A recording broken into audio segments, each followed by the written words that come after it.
Genevieve, my dear, thank you for joining me today on the Randomiser sofa. I'm not Genevieve. I don't know who that person is. I am the Duchess of Royston, and you are clearly my cousin. Oh, jolly good. Well, I'm glad I know who I am now. Anyway, you may have heard of this remarkable contraption. I have. Yes, indeed. It's called the Randomiser. The Randomiser? Indeed. You press the button, and it'll give you an episode of the Jerry Anderson series. Oh, I love a red button. It's very like tempting. gambling. But less for Like gambling? Like gambling? I love gambling, I do. Indeed. So, Oh, tell me where. Take whenever all of you my are money. ready, you may press that button there. Now? Or in a minute. But you can do it now. It would help.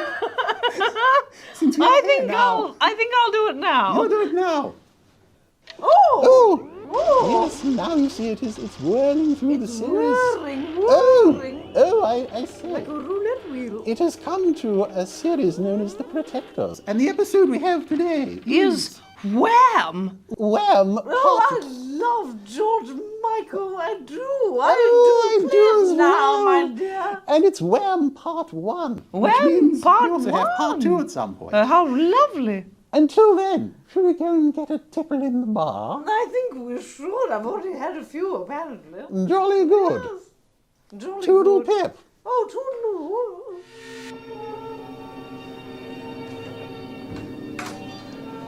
So, we welcome back to the Randomiser. It's the Protectors. But who's this? We may recognise that actor from a different Anderson series. It's Prentice Hancock, looking very stylish and very dapper, as we embark on the first episode of the only two-part story of the Protectors. And I've got to say, going in, I'm surprised they didn't do more of this, because I just think the two-part format gives this story so much more time to breathe. And also this episode, one of the highlights of this episode, is this gorgeous mountain scenery. Another highlight is one of the best incidental scores that was ever composed for this series. There's some lovely, beautiful, stuff to match the visuals here, but later on we get some very funky stuff as well, so stand by for funk. But yes, Prentice is surveying the cable car. Uh-oh.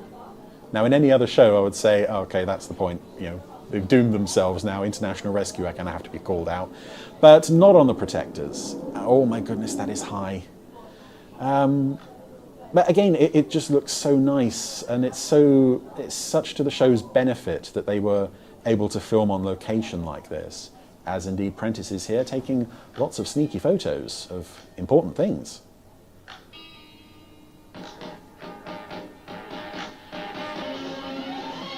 I love the Protectors opening titles. The contrast between action shots lifted from other productions, coupled with Robert Vaughn just getting ready for the day. It really shouldn't work, and yet somehow it does. Always good stuff. And we're going to now visit another recurring character on the Protectors. We may have mentioned him several times. Him has also been her previously. The recurring character trope of concerned parent, Rich Bags McMunnington. And it was a common trope only in the second series, really, of characters coming to the Protectors who were A, quite wealthy, and B, were concerned about their offspring. And believe it or not, I think we've still got like 3 or 4 more stories to get through featuring concerned parent Rich Bags McMunnington. And I recognise this actor, I don't know the name. He was obviously in lots of things. I remember him mostly from Survivors. But his daughter has fallen into bad company, and the daughter is played by, oh, that's one daughter, another daughter there, Jill Townsend. The picture froze there, not sure what that was about. Yes, actress Jill Townsend, who would later go on to play Sahala in the Space 1999 episode Dorzak. But here's what I meant with the other style of music in this episode, the very funky music. And there is a lot of walking around in this episode, and part 2. So it's great that there's this incredible music to listen to. I find this, I may have said this before, the Protectors soundtrack from Network, if you can find it, is just a joy to listen to. There's so much listenable music on there. I mean, this is... Woman's buying a ticket for a train and she's got some change and she's walking away. Why have we got such funky music? But we do. And this music was, some of it, I think this track is one of them, was used in The Investigator for one of the many scenes of that great big red car roaring around Medina, scaring passers-by. But here we go. There's been a bit of a switch. And yes, where are we heading? Unlike many International Protectors episodes, this is one I do remember and remember quite well, but I haven't seen it for a while, so please bear with me if it seems like I don't know what's going on. Oddly enough, I feel like I've seen part 2 more than I have part 1, because whenever I seem to catch it on ITV4, it's always WAM part 2, oddly enough. So,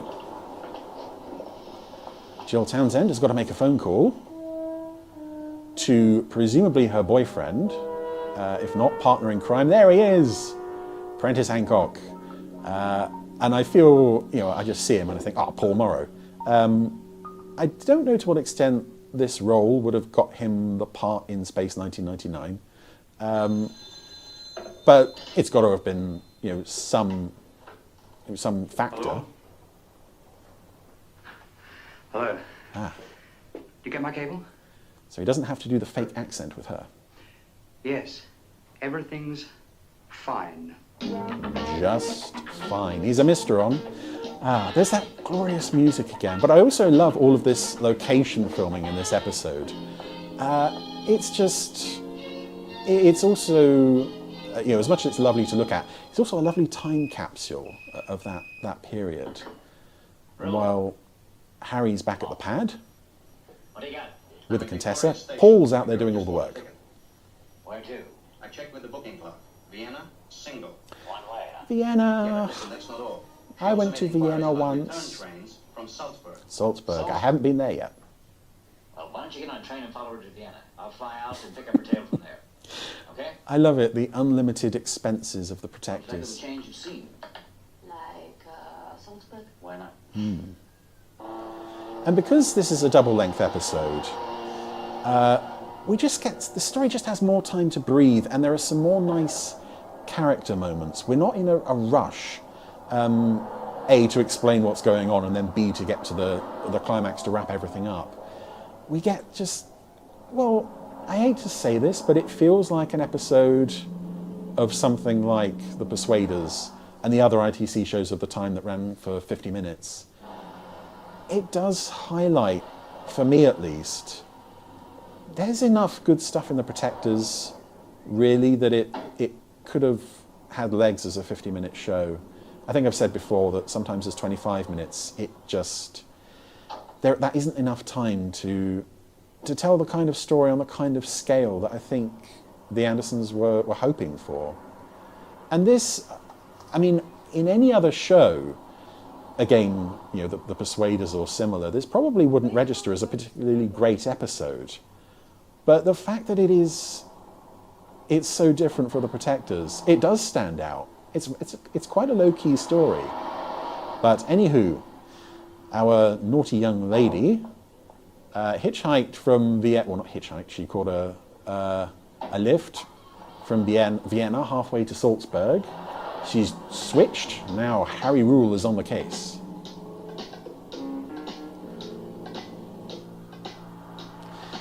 And again, you know what I'm going to say. I've said it before, but come on, look at this. In HD, this would look so nice.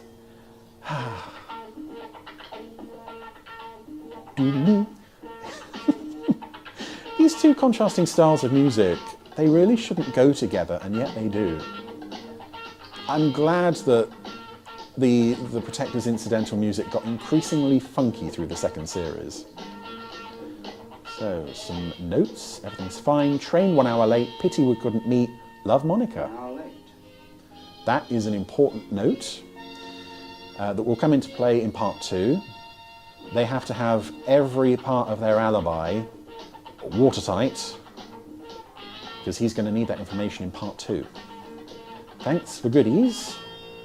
We'll see the rest of that note later. Aww. Too bad it isn't like that today. And the Yes. salt in the fog gives you a thirst. It would be a shame to go all that way The and dangerous rumor started by the breweries. have it turn out on a day like this. But hey, it could have been worse. It could have been At raining. the best hotel in town. And again, there's still the scenery just looks Recently gorgeous. cut off without a penny. Well, she's not without expectations. Where is she now? Voila. And although the protectors they do enjoy a lot of drinks through the course of an average episode, it is something they do a lot in this episode because they have more time to tell the story. They also have more time to take a break. Like the last of the hippies, complete with backpack. As Alice said, curiouser and curiouser. So she's switched gear. While Paul tails her, I've got a suggestion.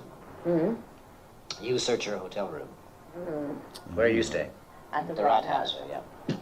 There's a fountain in the Mirabelle Gardens. I will meet you there in an hour. Presumably the most expensive hotel in town. Time for another beer? Well, let's finish this one first. And luckily, the bad weather that they obviously had for that previous scene didn't last. It would have been, you know, if it was chucking it down with rain, this story would have really suffered.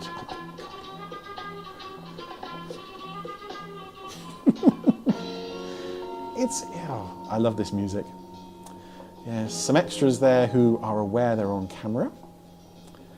As the camera tracks away from them, as Paul is following Monica, for that is her name, daughter of concerned parent Rich Bags McMunnington. Brought in the kazoo!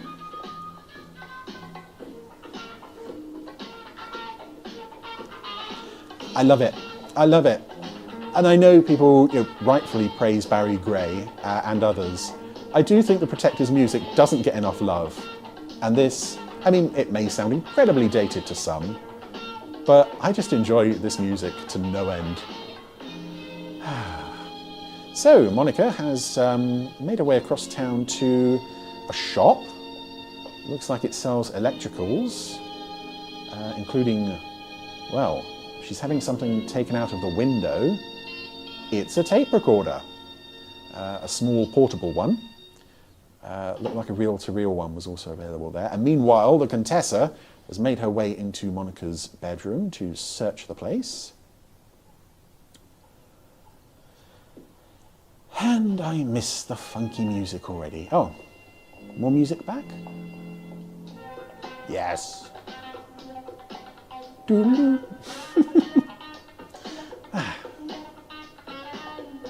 Doggy! Yeah, Paul is trailing Monica, but it's, well, look at that. I mean, there's like, a car and a half's distance between them there. And Paul keeps missing her. He was too late to cross the road there, and he's got to wait for the light to change. No, he's a protector. He doesn't have to wait for the light to change. And the Contessa's finding a lot of gear in Monica's room, including the note from her boyfriend. And shall I call him a boyfriend or shall I call him Paul Morrow? And the note says, "Thanks for the goodies, WAM is on." It's already been on for 12 minutes by my reckoning, but yes, Paul's dropped back a bit to observe Monica from a distance as she parks herself near a river to examine her new purchase of the tape recorder. Oh, that's interesting. There's, I was saying it looks like it was a nice day, but you can see there's the remains of some snow on the side of the river that's still in shade. So this episode again could have looked very different. It could have been snowbound. Please. Oh, please. You've got to do something. Get us down from here. I was wondering actually if the river He's gonna kill me. looked like it was a bit frozen there. Please. He's insane. He means it. So she's getting into amateur voice work, always a good move. She's got the tape, and I think now we have no more use for the tape recorder. The sci-fi fan in my brain is having a slight disconnect. The tape recorder looks a bit like a Star Trek tricorder. This assignment isn't making too much sense. But it sure looks pretty. What'd you get from the hotel? That. Thanks for the goodies. WAM is on. That helps a lot. So now to figure out what WAM is. And you know, you hear a lot of horror stories making The Protectors about how the cast were unhappy and the crew were unhappy. But I would have to assume some of it was happy, because Robert Vaughan and Nairi Dawn Porter seem quite at ease with each other here.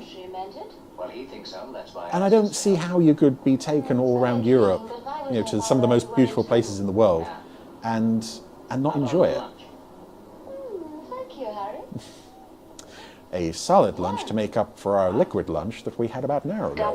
WAM. Wolfgang Amadeus Mozart. Well, no? Well, how about Women Against Men? Or Whitehall's Ambivalent Mugwumps?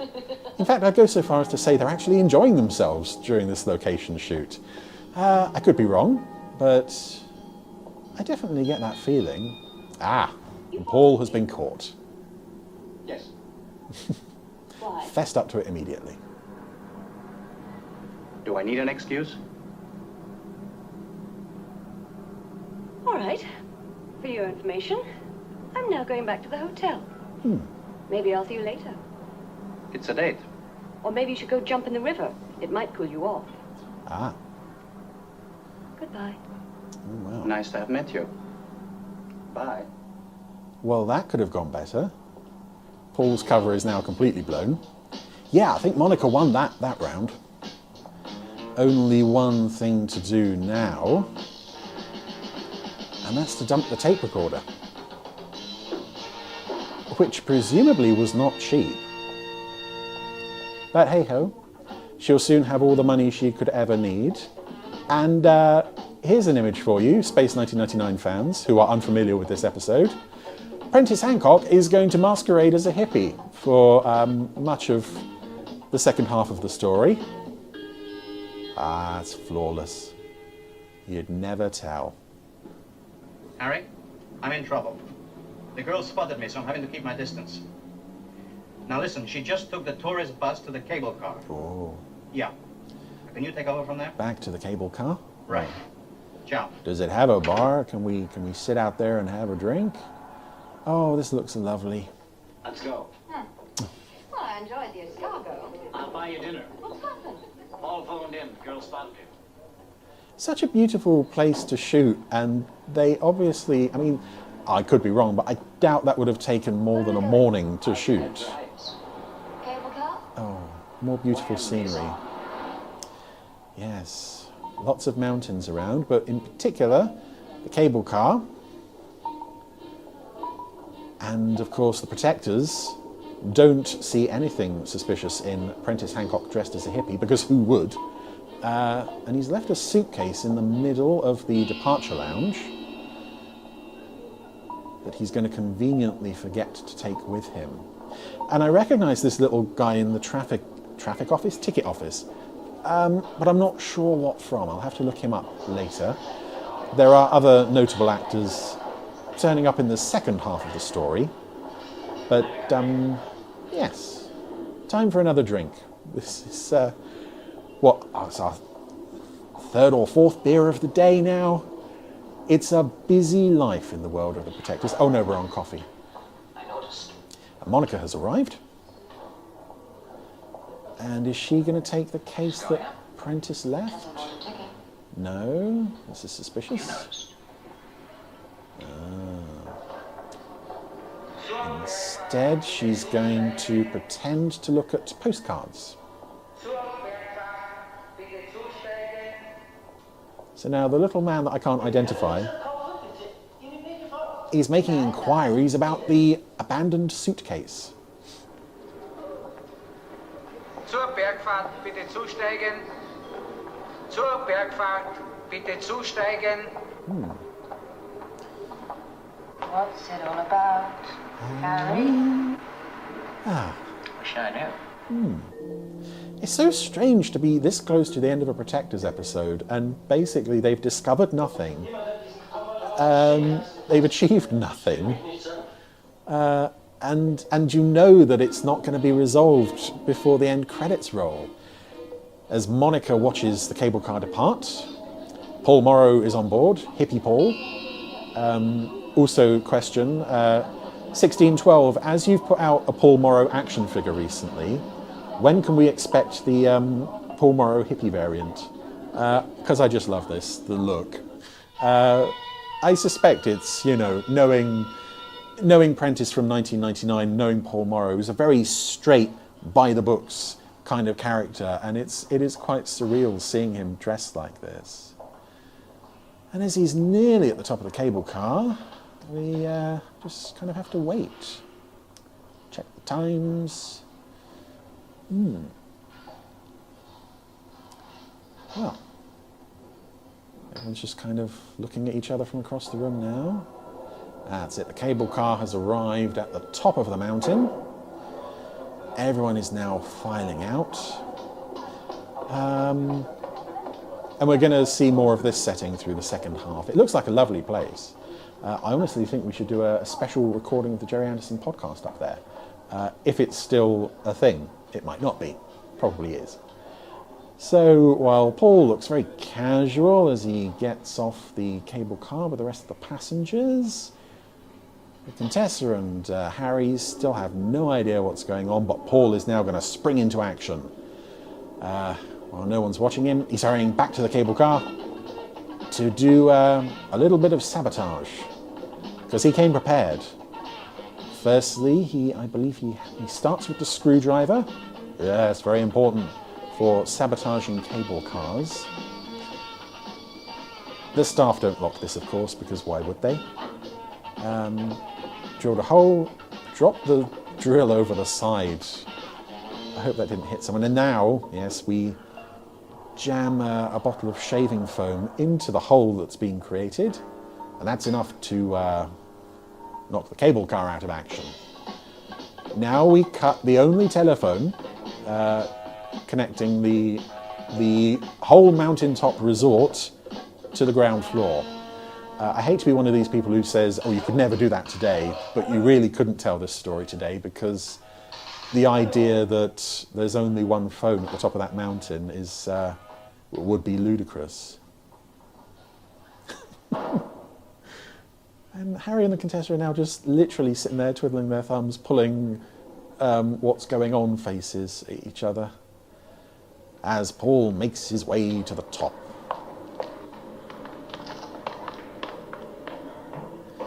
And it falls to hotel employee to discover that the phone is cut, that the lift mechanism is out of action. Oh, that looks so gorgeous, that scenery. So high that you've got this lovely cloud cover so far below. It just looks beautiful. Oh, now there's another phone. There was another phone. Paul has also cut that one. Ah, yes. Because remember, he did his full recce. He's been up here before. He knows what's what, how many phones there are. What now? Anything else we can sabotage? Nope. It's time to make our demands. Attention. Attention. Attention. Attention. This poor little guy is so confused. There's a voice coming from the suitcase that was left in the lobby. The voice of Paul Morrow. Attention. Attention. Demanding attention, attention, Attention. and attention. Are you there? Yeah, I recognise this guy. I don't know if it's from Doctor Who, maybe. What's wrong? Please, sir. Come, please, sir. Ah, Monica's making her escape. Contessa's been deployed to pursue her. While Harry, for no reason other than the fact that he was the only man in the lobby, has been called in to deal with the talking suitcase. Who is this? My identity doesn't matter. What is important is that you understand the situation. We are armed and have explosives. And pigeons. Do not attempt to send up the other cable car. I love watching the pigeons. Or people will be hurt. Ooh. We mean what we say. So there's a threat to end part 1 with. Yes, Paul Morrow has essentially hijacked an entire mountain resort full of people and hostages, as far as Harry knows. And I find that a really effective opener for the Only Protectors 2-parter, because we get enough information. In fact, at times we know more than about what's going on the Protectors do. And it's also, well, how are they going to get out of this one? It's such a simple story, very simple, and yet the extra running time gives it so much more room to breathe, and we'll discover more about that in part 2 next week.